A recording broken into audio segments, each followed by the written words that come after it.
Bom, então, dando continuidade, né, para o nosso cronograma, nós sempre colocamos essa aula de urgências depois da aula da professora Eliane de terapêutica, porque, claro, que elas acabam se complementando.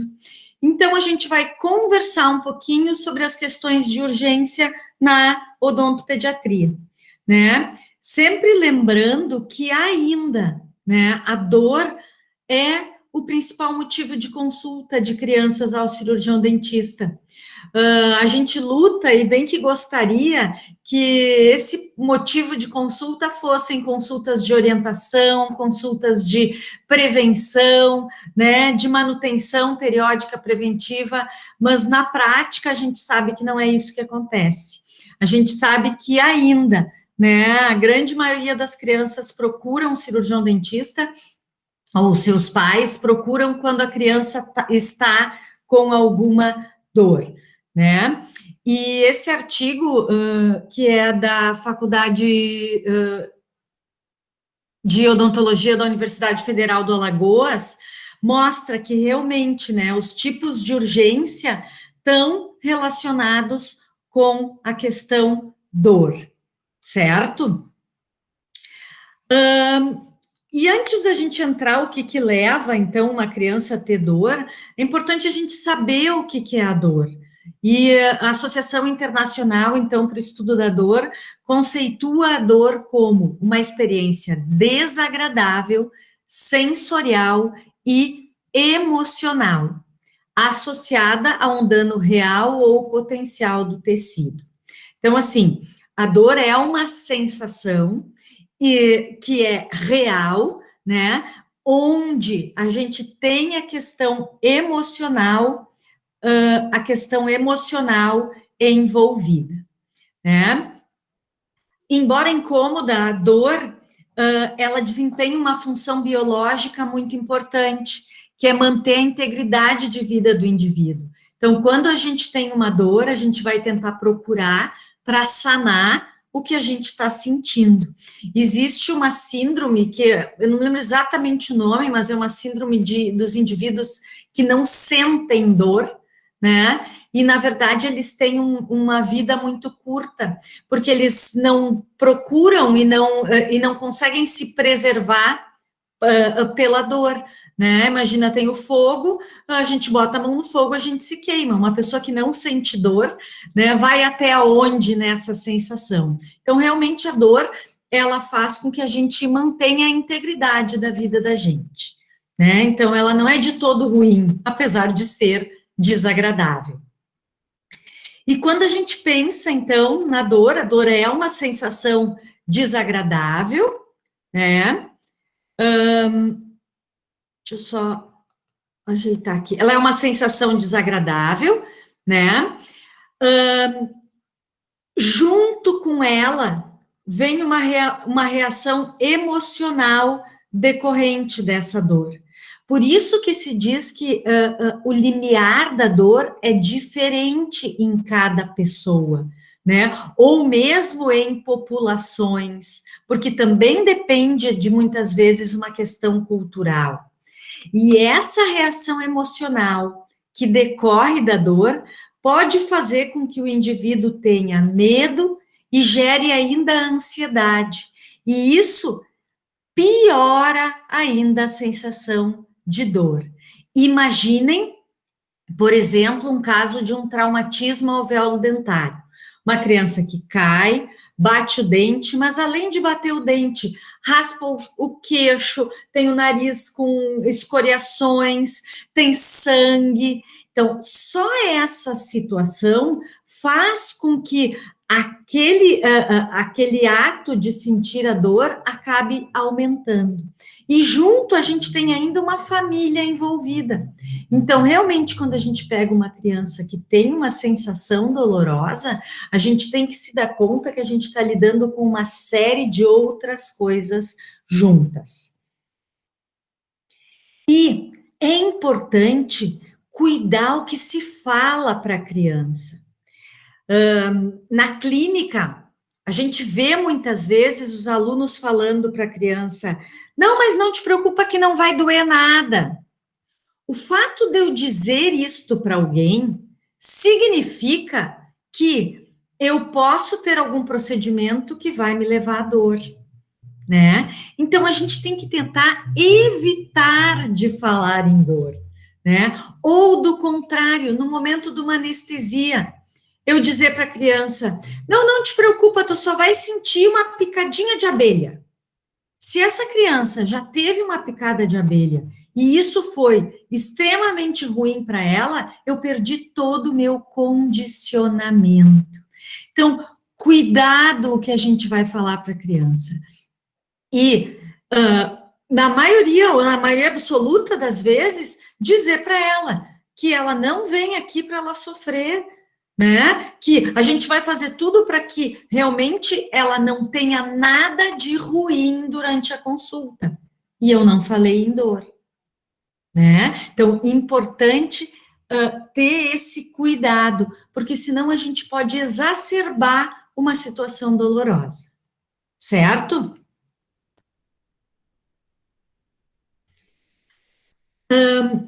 A dentição decídua tem uma característica muito importante, diferente da dentição permanente. Na dentição decídua, eu posso ter um dente que evolui de uma hiperemia para uma necrose pulpar ou uma fístula, sem que essa criança tenha manifestação de dor e desconforto. E isso é muito mais comum do que vocês imaginam.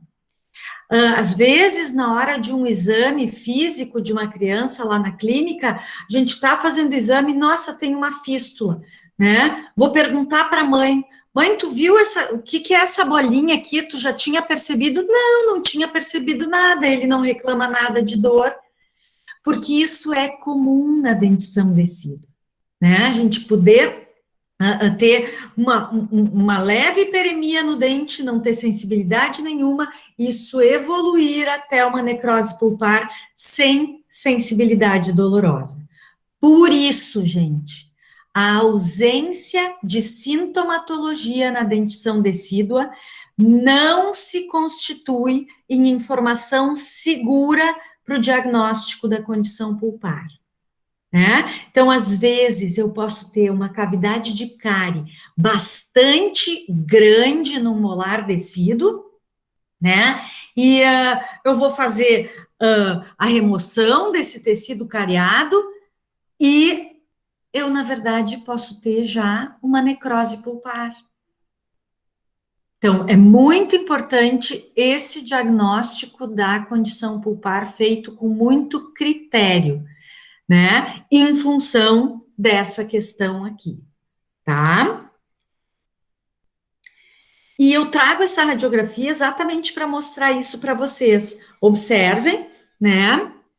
Uma radiografia que foi solicitada em função de um tratamento de um futuro tratamento ortodôntico, então se solicitou essa radiografia panorâmica e observem o que a gente vê aqui, ó.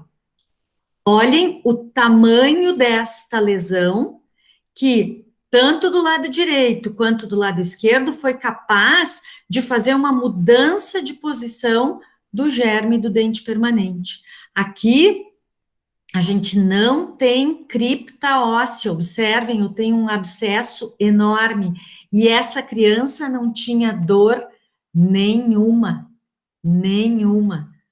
Né? Então, se observou isso na radiografia, e claro, vejam, primeiro molar descido, dos dois lados já tinha sido realizado alguma terapia pulpar. Não sei exatamente qual, porque pode ter sido endo e ter reabsorvido já a pasta do canal. Mas, independente disso, o tratamento não obteve o resultado esperado. Importância, de novo, do acompanhamento dos tratamentos endodônticos ou das terapias pulpares que vocês venham a fazer em dentes decíduos e em dentes permanentes também, mas a gente está aqui falando mais de dente decíduo, certo? Então, como as crianças podem ter esse quadro de não sentir, de não ter sensibilidade, né, e até uma necrose pulpar sem ter dor, mas também podem ter situações em que, sim, elas podem desenvolver dor, né, e se forem crianças pequenas não relatam, elas não identificam exatamente a origem da dor, né? Diferente de um adulto que chega para vocês e diz: Este meu dente aqui está doendo. A criança não consegue ter essa percepção. E aí o que que acontece? Muitas vezes elas vão ter mudança de comportamento, elas vão ter mais choro, levar a mão à boca constantemente, vão ficar mais irritadas, vão ter um sono agitado, vão se alimentar mal, né? As mães percebem isso e aí muitas vezes vão olhar para a cavidade bucal e podem perceber alguma alteração, certo? Por isso é tão importante o exame desse paciente infantil com dor. Nós temos uma característica na nossa clínica infantil em que a gente atende normalmente pacientes que chegam com urgência, né? Então a gente tem todos os pacientes marcados especificamente para as duplas e tal, mas a gente sempre tem pacientes a mais, que são os pacientes que vêm por urgência. Então, esses pacientes que vêm por urgência, normalmente a gente vai chamá-los e perguntar: qual é o motivo da consulta? Tu tá vindo aqui por quê? Qual é o dente que está doendo ou qual é a situação que está fazendo com que isso seja uma situação de urgência? A gente faz esse exame físico mais direcionado, então, para a questão da dor. Anamnese, exame físico e exame radiográfico específicos à queixa do paciente, certo? Então, a gente vai fazer o exame físico para tentar definir esse diagnóstico, que muitas vezes o exame radiográfico nos ajuda, né? E decidir qual o tratamento adequado para aquela situação. Então, primeira coisa da anamnese, estado geral de saúde do paciente. É importante que a gente saiba, né? Um paciente que tem infecções recorrentes, que toma medicações antibióticas com frequência, né? Isso interfere no estado geral de saúde do paciente, né? E aí a gente vai perguntar ou para o responsável ou para o paciente, se for uma criança maior, né? Qual é a região da percepção da dor e, especialmente, qual é a característica da dor? A mãe vai falar, a mãe ou o responsável vai falar para vocês: olha, ele passou a noite chorando com a mão no rosto. De noite ele chorou muito, muito, muito. Eu tinha que dar analgésico de 4 em 4 horas ou de 6 em 6 horas. Ou a mãe vai dizer: não, sempre que ele come uma balinha depois do almoço, ele reclama que doeu. Parou de comer a bala, para de doer. Então, eu já posso perceber qual é o tipo de dor, o que, que eu posso esperar, né, com relação ao diagnóstico disso que está acometendo essa criança. O exame físico, então, que vai confirmar a real fonte da dor. Então, se a mãe diz que é do lado direito, a gente vai já olhar mais para o lado direito e perceber o que está acontecendo naquela região. E importante, afastar lábio para ver presença de fístula ou presença de aumento de volume, né? Para já ir definindo o nosso diagnóstico. E o exame radiográfico, muitas vezes ele complementa o exame físico, podendo ser determinante do tratamento. Então, por exemplo, num caso em que eu tenho, então, um edema intrabucal, por exemplo, e aí a gente vai fazer a radiografia, e eu vou ver na radiografia que tem rompimento da cripta óssea, eu já sei que eu vou ter que fazer a extração. Então, o exame radiográfico foi decisivo para decidir o meu tratamento, certo? Então, a gente vai entrar mais especificamente, então, no tratamento da dor no paciente infantil. Vocês tiveram aula hoje de manhã com a professora Eliane e viram que existem drogas específicas para controlar a dor, a inflamação ou ainda combater a infecção.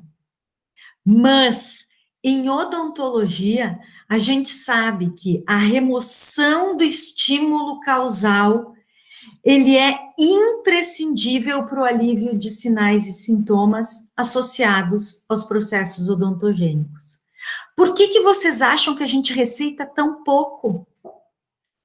Porque a nossa intervenção, agir diretamente no problema, resolve. Então, nós só vamos medicar antes de fazer uma intervenção, quando a intervenção não for possível. E a gente vai ver quando é que isso vai acontecer. Então, eu tenho que saber que remover o estímulo, ou seja, o que a gente chama de tratamento específico. Tratamento específico é o que combate a causa, que é o tratamento primário ou etiológico. O paciente chegou com dor, se observou que a gente tem um edema interno ou uma fístula, se faz uma radiografia, se vê que tem que extrair o dente. Então, nós vamos extrair o dente. Ou, se tem uma fístula, vai se fazer a radiografia e se observa que é possível fazer o tratamento endodôntico. Então, a gente vai anestesiar, isolar, fazer abertura de câmara, de repente colocar um curativo de demora para terminar esse tratamento em outro momento. Então, isso é o tratamento específico, que é o que deve ser feito sempre que possível. O tratamento sintomático, ele é a eliminação da dor, né? Então, a gente vai usar algum tipo de medicamento para eliminar a dor que o paciente esteja sentindo, e muitas vezes nós vamos fazer junto com o tratamento específico, né? O paciente sai dali e muitas vezes com uma receita de um analgésico para que tenha um pós-operatório melhor, né? No tratamento sintomático, muitas vezes também nós vamos ter que entrar com uma antibiótico terapia. A classificação da dor, ela pode ser em dor odontogênica, dor de tecidos moles e dor pós-operatória. O que se observa, né, naquele mesmo artigo que eu mostrei antes para vocês, é que as dores odontogênicas, ou seja, que a gente vê cárie, pulpite reversível, é a grande maioria da frequência dessas dores relacionadas à odontologia, né? 87% desses pacientes que procuraram por motivo de dor estão, então, dentro das dores odontogênicas, que a gente vai ver quais são. As dores dentárias então, estão ligadas aos processos inflamatórios agudos, certo? Localizados em alguma porção de tecido conjuntivo que compõe o órgão dentário, seja esse pulpar, periapical, periodontal ou ambos, dependendo de como a dor aparece, né?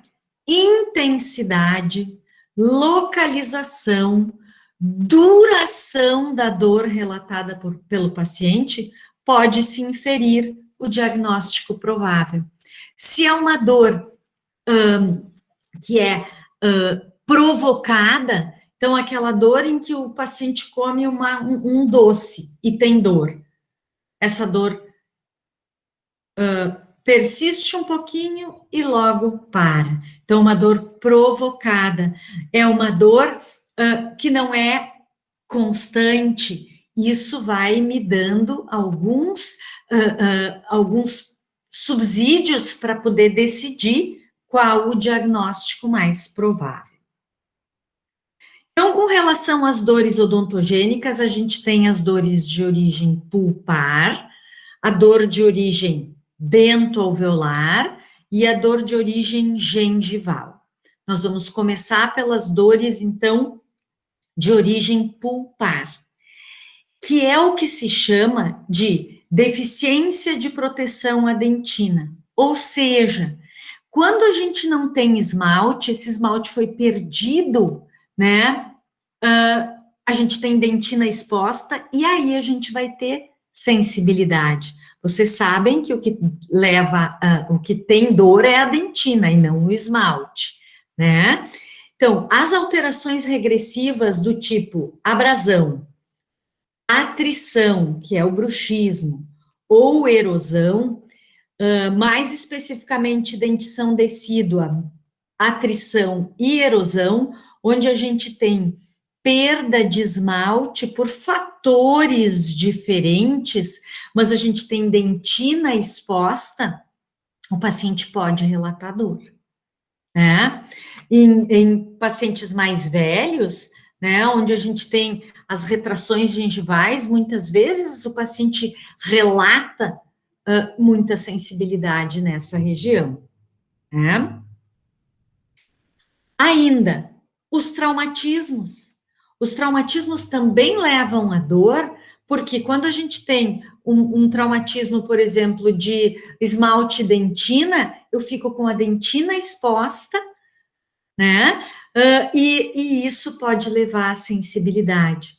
Aqueles casos muito característicos que o paciente diz, eu não consigo nem falar, porque o ventinho toca ali e dói, né? Porque é uma dentina que estava íntegra, que era rígida e que com o momento da fratura ela fica exposta. Então, túbulos dentinários expostos, né? E que acabam levando à dor. Aqui eu não estou entrando em traumatismos de tecidos de sustentação, mas esses também podem levar à dor. Aqui a gente está falando mais especificamente de fraturas de esmalte e dentina. E ainda os casos de deficiência de proteção da dentina, onde a gente tem distúrbios de desenvolvimento de esmalte, como as hipoplasias, que realmente levam a bastante sensibilidade. Primeiros molares permanentes que entram na cavidade bucal com alguma alteração de desenvolvimento, são dentes que têm uma sensibilidade mais exacerbada. E se for ainda hipomineralização molar incisivo, e vocês vão ter aulas que não tiveram ainda com o professor Henrique sobre isso, mas terão, vocês vão ver que esses dentes apresentam realmente uma sensibilidade muito maior, tá? E depois das deficiências de proteção à dentina, as dores de origem pulpar têm a ver com as alterações inflamatórias da polpa, especificamente lesões de cárie. A lesão de cárie faz com que haja uma perda do esmalte e eu fique com dentina exposta. Então, cavidades de cárie, né,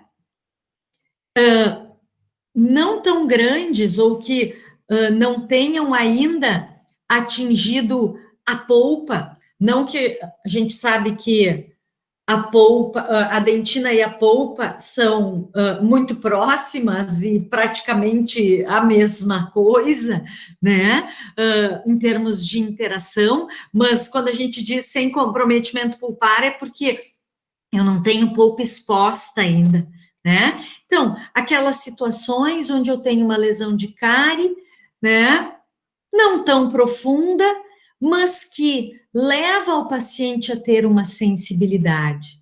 Nesse caso, a dor é localizada especificamente ali, né? E provocada, quando esse paciente, por exemplo, come um doce ou come alguma outra coisa no momento da alimentação.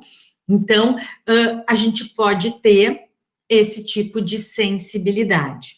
O tratamento para esses casos, na grande maioria das vezes, é a restauração, né? Aqui a gente tem uma lesão de cárie oclusal, num segundo molar descido, aqui está ele radiograficamente, e a restauração desse dente vai fazer com que essa sensibilidade cesse, né? A gente não vai mais ter aquela dor localizada, porque eu não terei mais aquela dentina exposta, certo?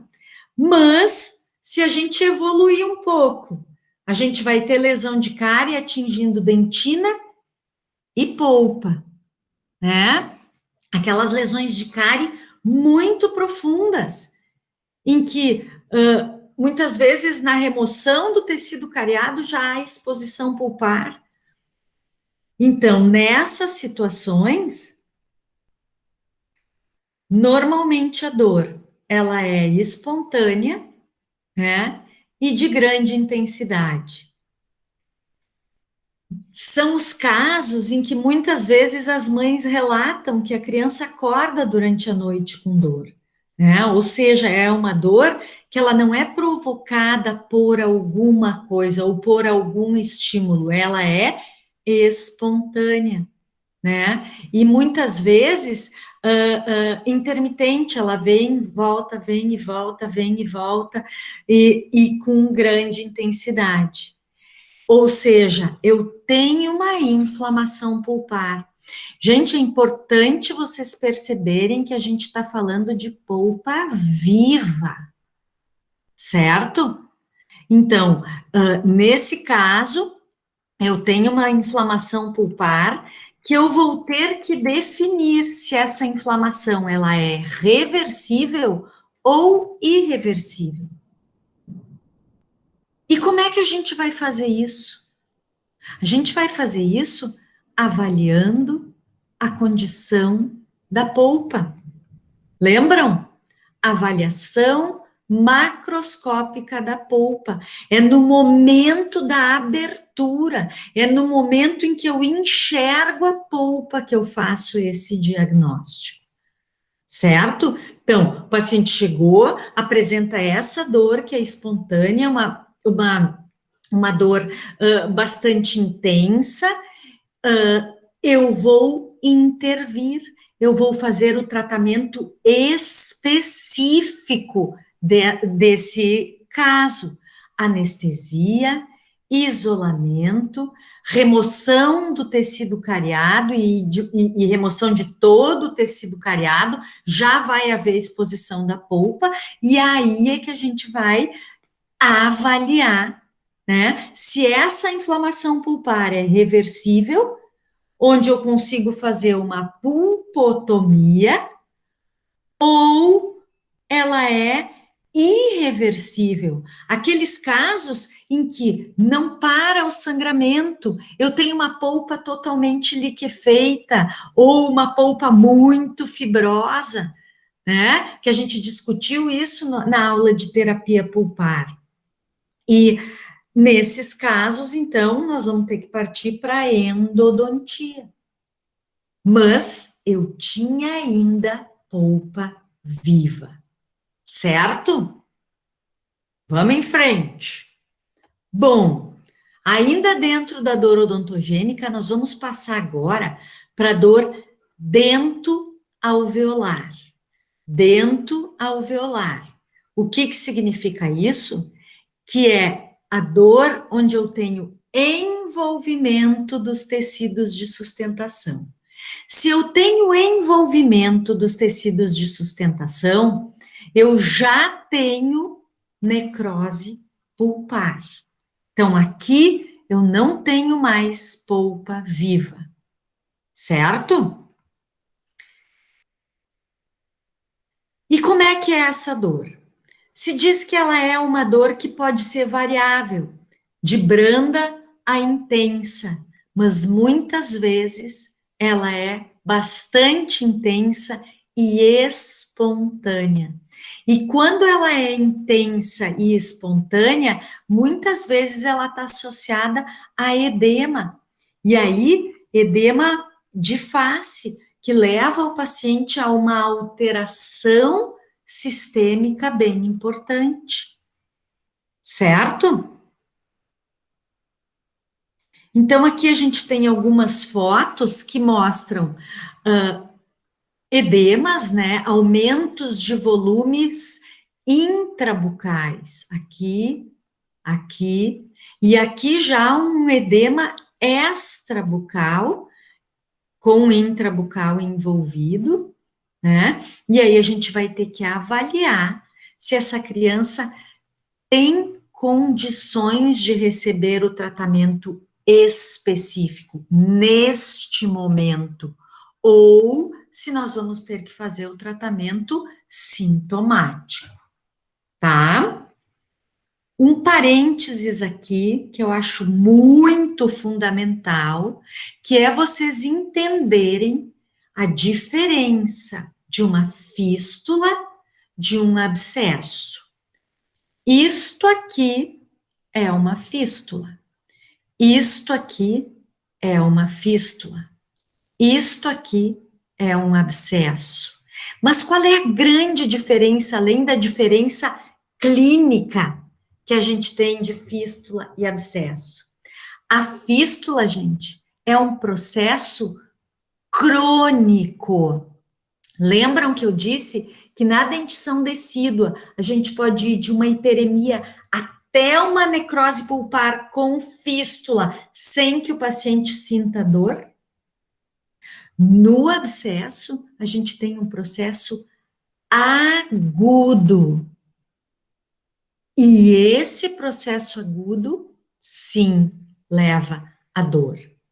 E aí alguns de vocês podem estar pensando, mas será que um paciente que tem uma fístula, essa fístula não pode agudizar em algum momento e virar um abscesso? Pode.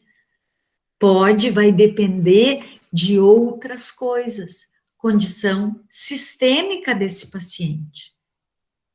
Certo? Vamos em frente. Bom, o que a gente vai ter então clinicamente? Internamente, então, esse aumento de volume, externamente, muitas vezes, o edema externo, né, aquela celulite facial. O dente pode ter mobilidade, e na maioria das vezes vai ter, assim como essa criança vai ter dor à pressão ou percussão, né? E importante isso aqui, a gente sabe disso, mas quando a criança chega assim, eu não vou lá testar se tem mobilidade ou fazer percussão com cabo de espelho, porque eu sei que isso vai levar à dor. Então, normalmente, a gente não faz esse tipo de abordagem. Pode ter escurecimento da coroa? Não necessariamente, mas pode haver, certo? Isso é o que a gente vê clinicamente. E radiograficamente, o que a gente vai enxergar? Bem importante que vocês compreendam. Como isto é um processo agudo, na radiografia, muitas vezes, eu não vou perceber nada. Observem, este dente aqui é exatamente este aqui. Vocês observem a radiografia, eu tenho cripta óssea, eu tenho, não tenho ainda um sinal muito claro de uma área radiolúcida na área da furca, né? Então, radiograficamente, nesses casos, pode ou não identificar a área radiolúcida junto à furca.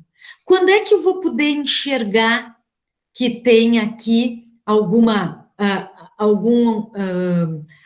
resposta na radiografia? Quando isso for resultado de um processo crônico que agudizou. né? Então, eu tive um processo crônico que levou a uma formação de uma fístula, uma lesão muito grande que em algum momento apareceu. Daí eu vou enxergar na radiografia. Mas um processo agudo não deu tempo ainda para que haja alguma mudança para aparecer radiograficamente. Certo? Bom, então um paciente que chega com esse tipo de situação que eu mostrei ali, um abscesso ou um aumento de volume intraoral, é um paciente que não tem sintomatologia geral, ou seja, ele consegue abrir a boca, ele ainda está se alimentando, ele está conseguindo, ele não tem febre, então ele não tem uma manifestação sistêmica importante. Nesse paciente eu consigo fazer o tratamento específico, que é a intervenção, né? Então, a gente vai anestesiar, isolar o paciente e fazer essa abertura de câmara. Lembrem, eu já tenho necrose, né? Então, eu não vou enxergar, eu não vou ter aquele sangramento como eu tive no caso anterior. Aqui vai se colocar um curativo de demora, né? Para se definir o tratamento, muitas vezes posteriormente, né, com a radiografia, né, para ver se vai se extrair ou se vai se fazer o tratamento endodôntico, tá? Após a remissão desse edema, então houve uma diminuição, o paciente retorna e a gente vai então avaliar se esse dente vai ser extraído ou se a gente vai mantê-lo com uma endodontia.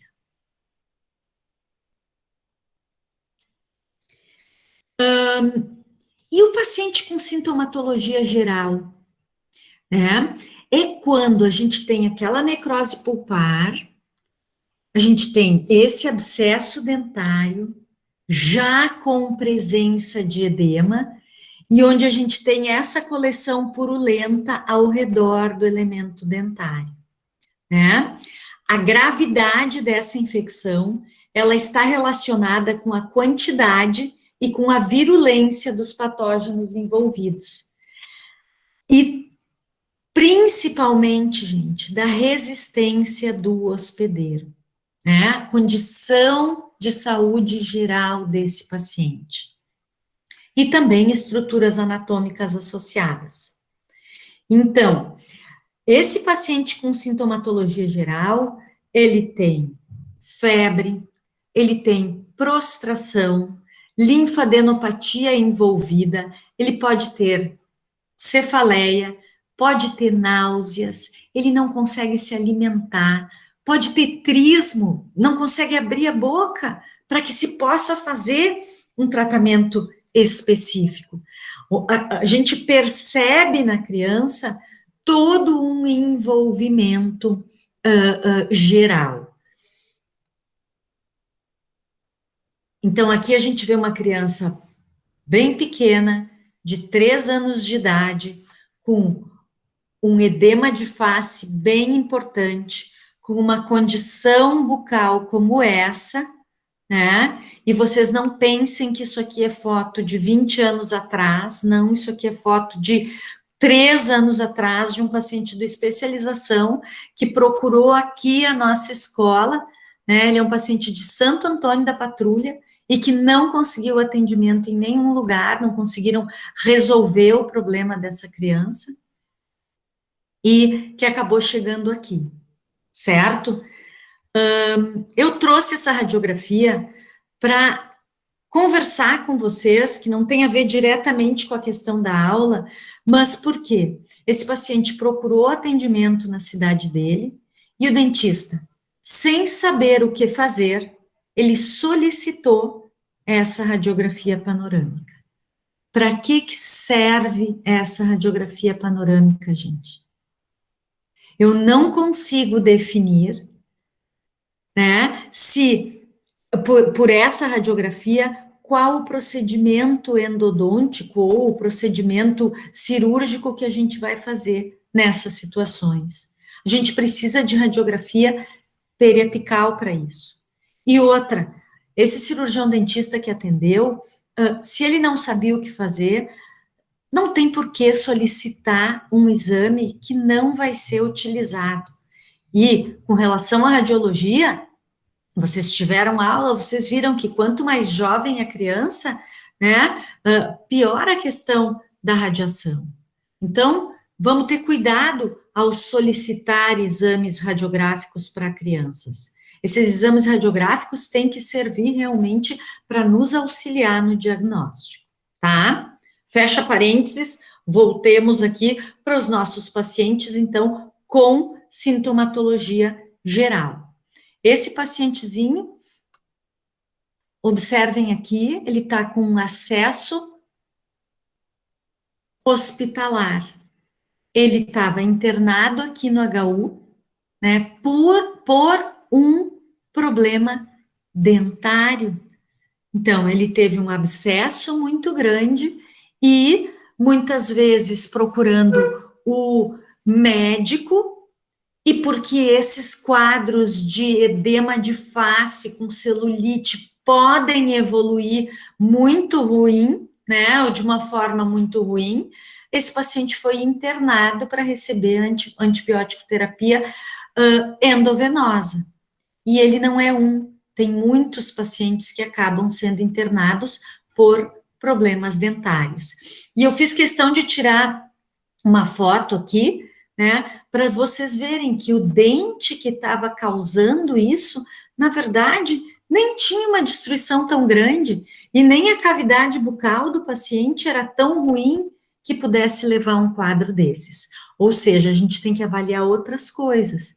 Ele era um paciente que já era sistemicamente comprometido, né, que talvez uma antibiótico terapia via oral não fosse suficiente para reverter o quadro.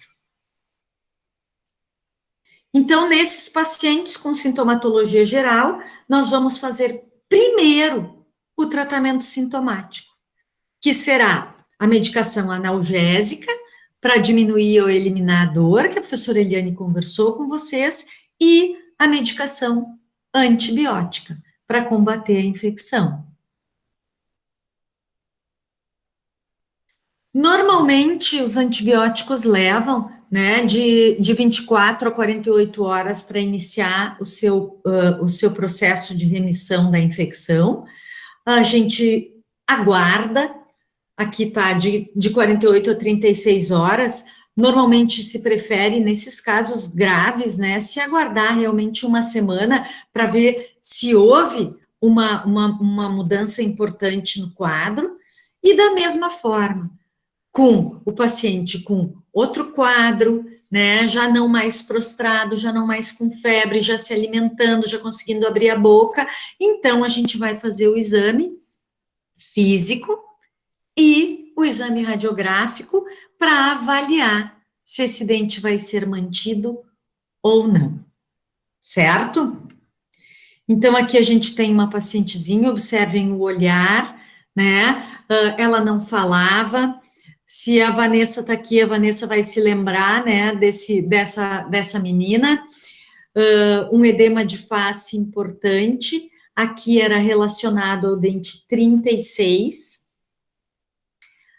a gente vê, então, já aquela vermelhidão, né, característica, e aqui, a mudança de medicação, ela vinha tomando, quando ela chegou naquele momento, ela estava tomando amoxicilina já há 3 dias, nós fizemos uma mudança de medicação, entramos com amoxicilina com clavulanato, após uma semana de antibiótico terapia, se vocês observarem, ainda tem um leve edema, né, mas outra carinha, né, outra situação sistêmica para que sim a gente possa fazer a intervenção,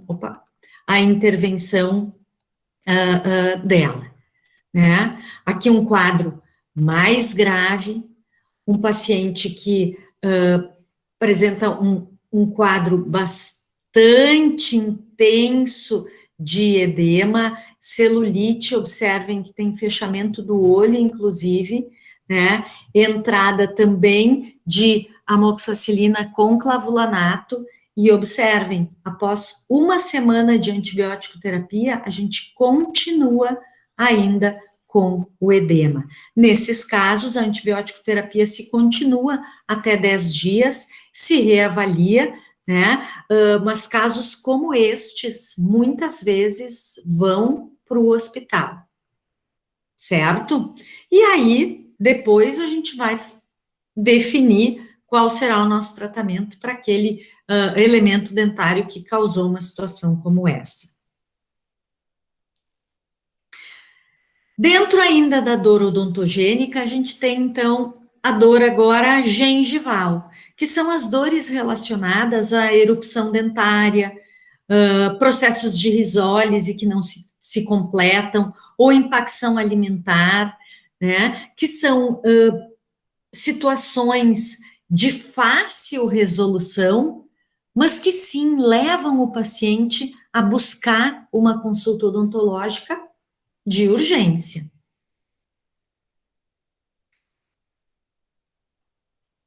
Então, esse é um outro artigo de atendimento de urgência na clínica odontopediátrica, e aqui mostra, né, as alterações, outras alterações, que eles chamam alterações patológicas não relacionadas à questão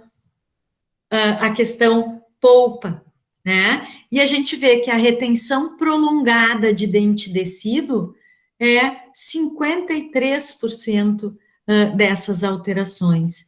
E a retenção prolongada de dente descido tem a ver com a erupção retardada do dente permanente. Então, dentes que não erupcionaram ainda, mais 5% aqui dos casos, certo? Então, aqui a gente tem momento de erupção. Normalmente, a erupção dentária não leva à dor, né? Erupção dentária é um processo fisiológico. Então, a gente não tem dor envolvida, mas pode ter, principalmente dentes descidos, alguma irritação.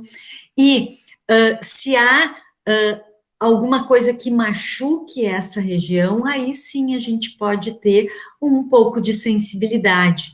Ou ainda, aquela gengiva que fica sobre o dente e machuca, pode até ser por uma injúria na hora da própria escovação, e então isso pode ser um motivo de consulta de urgência ao dentista.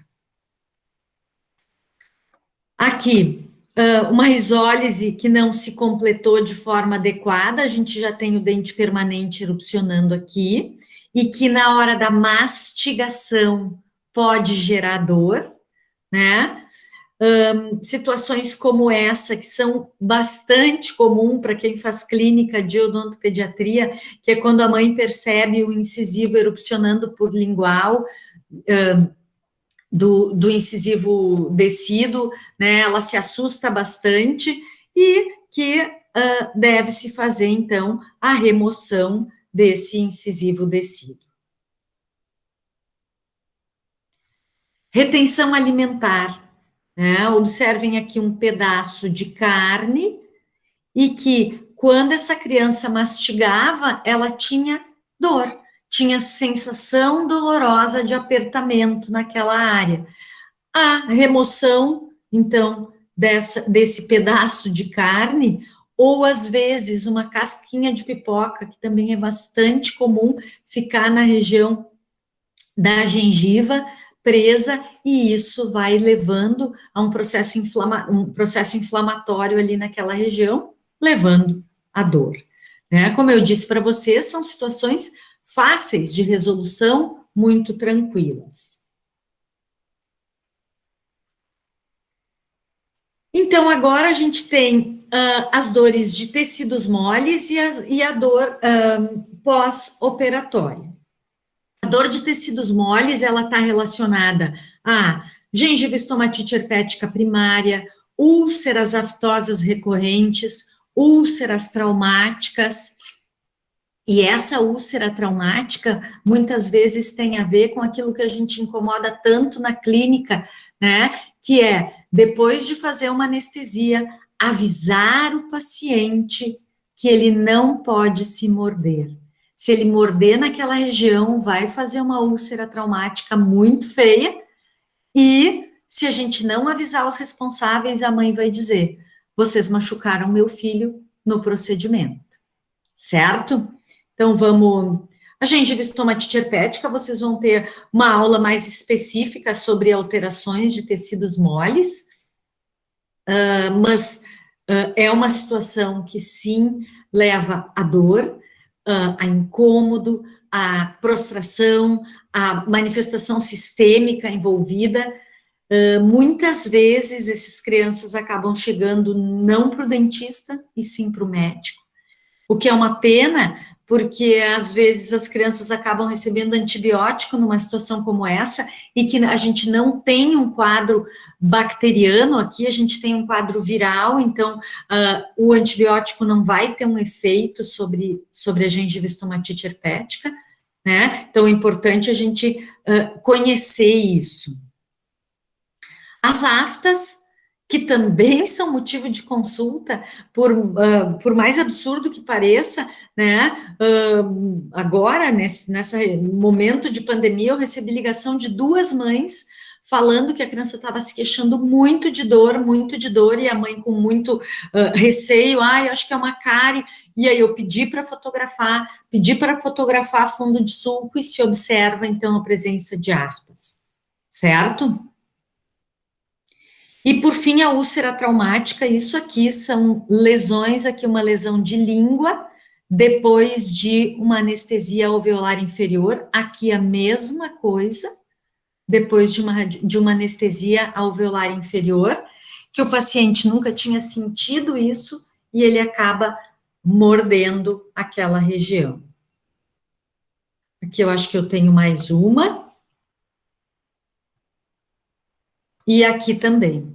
E essa aqui, esse paciente não é meu, na verdade eu recebi isso de uma ex-aluna nossa, né, me mandou isso, perguntando o que poderia ser, e aí eu perguntei para ela: tu fizesse algum procedimento nele?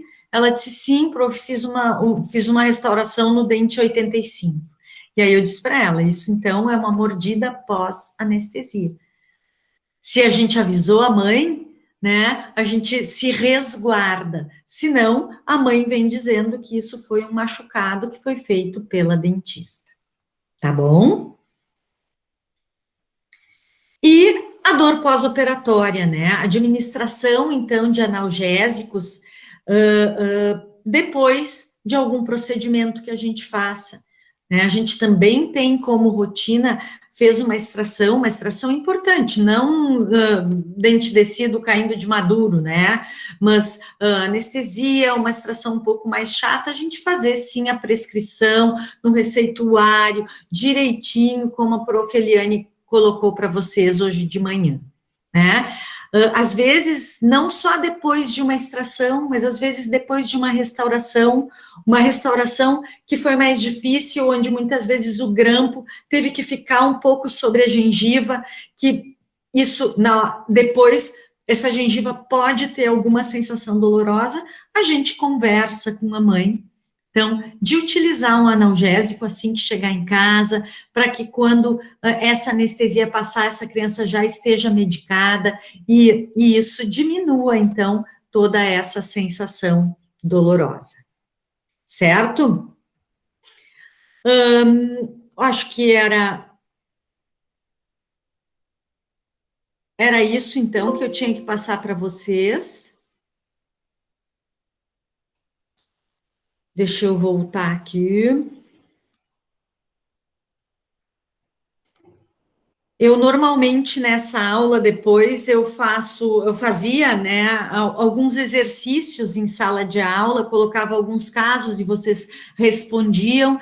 Na verdade, vocês vão fazer isso, mas de uma outra forma, ou através de um seminário, e aí eu vou colocar lá esses casos clínicos, ou então eu vou colocar só eles no aula, vou conversar direitinho com a Prof. Eliane para ver como a gente vai definir isso, porque é importante vocês fazerem alguns exercícios que ajudam a guardar melhor, então, esses conhecimentos e juntar, né, a aula de terapêutica com essa aula de urgências.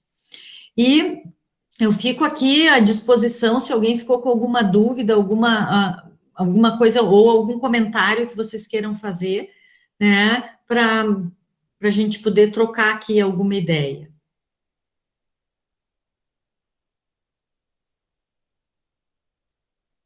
Ninguém? Tudo tranquilo, então?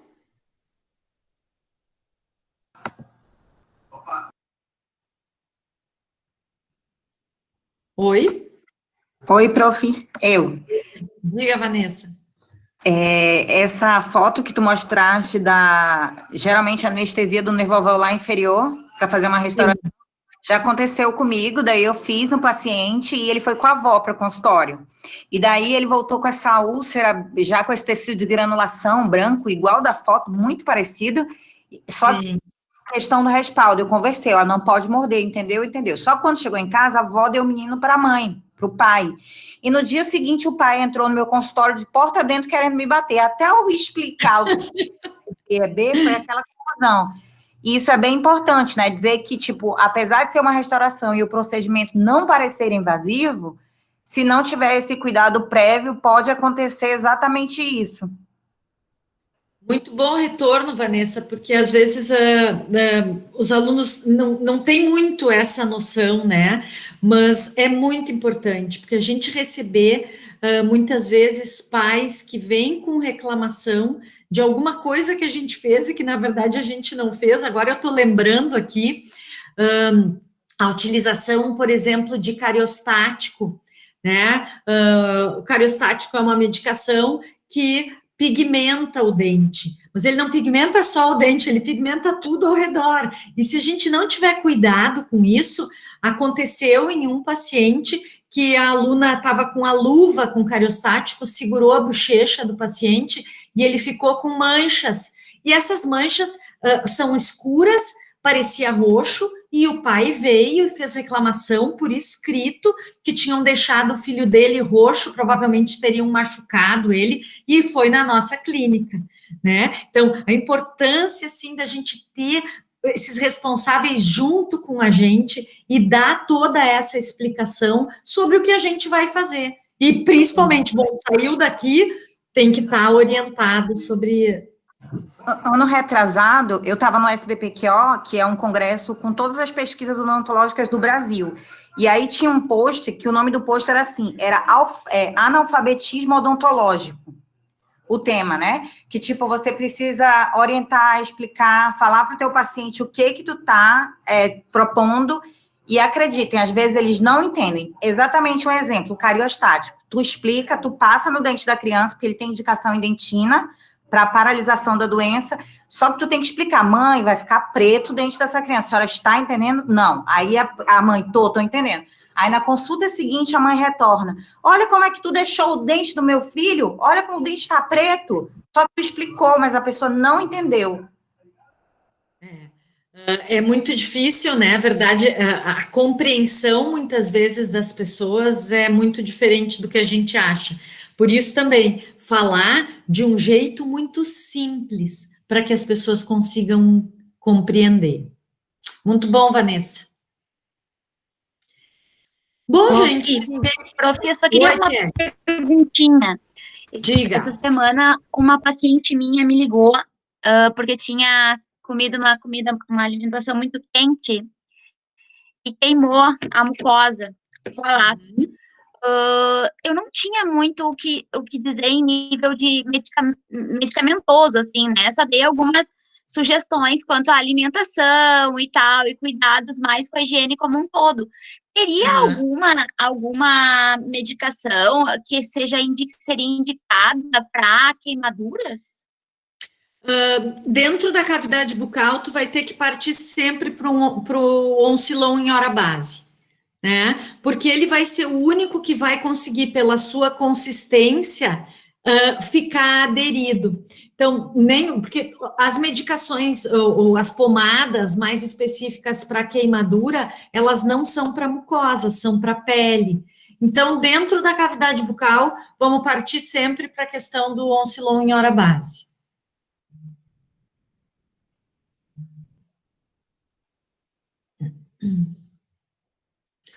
Ô, professora, Bom, diga, Jairo. eu estou fazendo para cada disciplina, assim, para cada procedimento de clínica, eu estou fazendo um pós-implante, pós-orto, pós-endo, né? Então, são recomendações, porque a gente se preocupa muito com a prescrição medicamentosa e, às vezes, os hábitos a gente acaba se esquecendo, né? Tipo a endo, tem que evitar mastigar ali em cima, né? E outro, o pessoal tem que voltar dali a 30 dias para poder refazer a restauração, né? E, às vezes o pessoal só usa o Cavite e o cara fica 2 anos sem vir, quando vem, já perde. Então, eu estou fazendo um roteiro de pós, não só medicamentosa, mas dos hábitos que as pessoas têm que ter. E, inclusive, isso para a criança, tipo, pós uma extração ou pós uma alveolar, que a colega acabou de citar aí, né? Eu vou citar no papel, foi realizado um bloqueio e a criança poderá perder a sensibilidade e vir a se machucar, provocar uma injúria. Então, existe a necessidade dos pais cuidarem, para que senão ela possa, Então, eu vou prescrever isso, tipo, e vou deixar um documento, não só para que se vierem um dia me cobrarem alguma coisa, eu vou dizer, no mínimo, o senhor tem que ler aquilo que foi escrito. Ô, Jairo, e vão te cobrar, porque só cobram daquela pessoa que faz. Quando tu começares a fazer, tu vai ver que vão te cobrar. E até eu brinco, o que tá escrito, o que é explicado não sai caro. Porque tu explica, e a pessoa tá te dizendo, entendi. Mas na hora que ela vê aquilo, mas tu me explicou? Eu não entendi. E é exatamente isso, tu tem que estar respaldado com documento. Por isso que na faculdade, os pais, antes do procedimento odontológico, eles assinam aquele prontuário e no final do atendimento, vocês têm que, antes de pegar a nota de vocês, pedir para o pai assinar, rubricar ali que tu fez uma restauração, porque aquilo é o teu respaldo legal como aluno. E aí tu vai adquirindo o hábito de começar a fazer isso na tua vida real. E anotar na ficha, né? Eu sempre, nas minhas fichas, eu anoto e peço para o aluno escrever. Foi orientado para o responsável que o paciente não deve se morder, que deve ter cuidado. Isso, se está escrito ali, a gente já fica um pouquinho mais tranquilo, né? Mas é muito bom isso, Jairo, que legal, que legal. Levar isso para a vida, né? Porque não é ali na faculdade, é para a vida odontológica. A gente não lembra de todos os pacientes depois, e aí o paciente volta, e se não está anotado na ficha, fica complicado. Eu brinco que eu anoto na minha ficha até às vezes o nome do cachorro que o paciente me contou, para na semana seguinte, como é que vai o Lulu? Ela se lembrou que meu cachorro é Lulu. Né? Então, a gente cria isso, mas só vai acontecer se eu tiver o hábito de anotar na ficha clínica. Ficha clínica tem que andar com a gente todo o tempo.